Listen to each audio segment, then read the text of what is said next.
Assalamualaikum warahmatullahi wabarakatuh. Kan nama saya Evin Mahmudi, NPM 19477111009. Saya mau menjelaskan tentang materi memahami anak berkebutuhan khusus. Memahami anak berkebutuhan khusus yaitu dibagi menjadi 4. Pertama, konsep anak berkebutuhan khusus, children with special needs. Yang kedua, hambatan belajar dan hambatan perkembangan. Yang ketiga, sebab-sebab timbulnya kebutuhan khusus.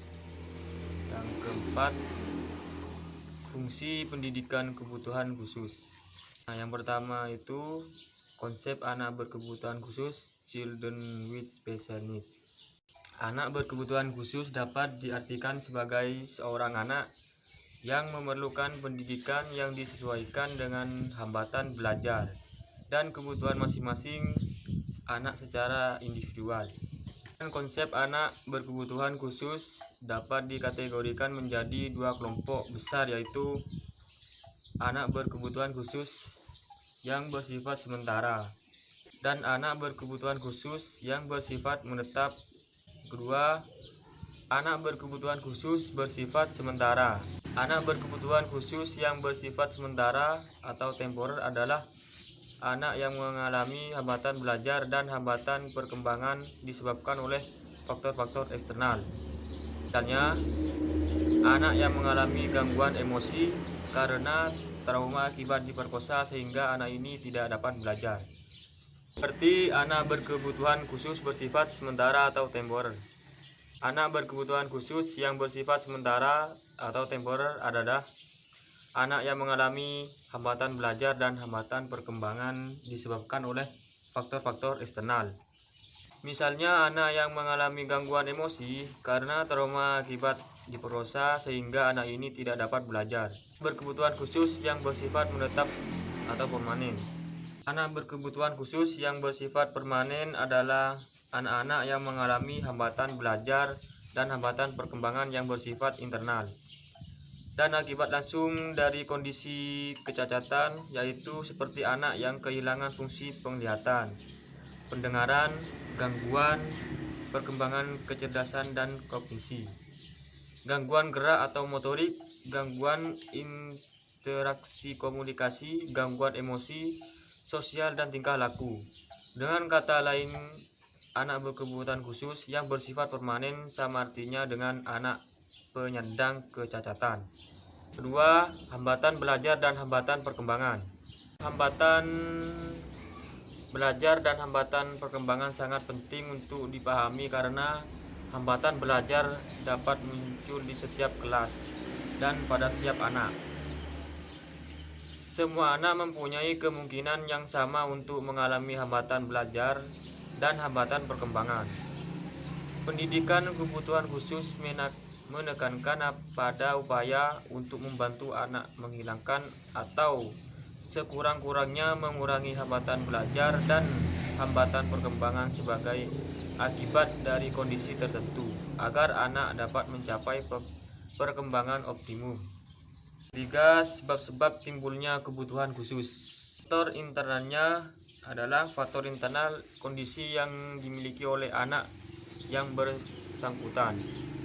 Sebagai contoh, seorang anak memiliki kebutuhan khusus dalam belajar karena ia tidak bisa melihat atau tidak mengalami kesulitan untuk bergerak.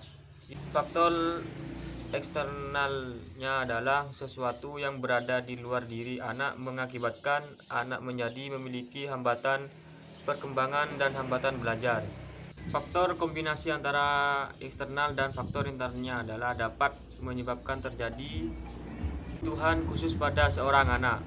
Kebutuhan khusus yang disebabkan oleh faktor eksternal dan internal sekaligus diperkirakan anak akan memiliki kebutuhan khusus yang lebih kompleks. Sebagai contohnya, seorang anak yang mengalami gangguan pemusatan perhatian dengan hiperaktivitas dan dimiliki secara internal. Yang keempat, fungsi pendidikan kebutuhan khusus menjadi 3. fungsi preventif, fungsi intervensi, fungsi kompensasi. Fungsi preventif adalah upaya pencegahan agar tidak muncul hambatan belajar dan hambatan perkembangan akibat dari kebutuhan khusus tertentu. Hambatan belajar pada anak dapat disebabkan oleh 3 faktor, yaitu akibat faktor lingkungan, akibat faktor dari dalam diri anak itu sendiri. Fungsi preventif pendidikan kebutuhan khusus dalam konteks seperti ini adalah melokalisir dampak dari kehilangan fungsi pendengaran dan secara bersamaan menciptakan lingkungan yang dapat memenuhi kebutuhan anak akan kasih sayang yang tidak diperoleh di lingkungan keluarganya. Intervensi, kata intervensi dapat diartikan sebagai upaya menangani hambatan belajar dan hambatan perkembangan yang sudah terjadi pada diri anak. Misalnya, seorang anak mengalami gangguan dalam perkembangan kecerdasan atau kognitif. Ia mengalami kesulitan dalam belajar secara akademik.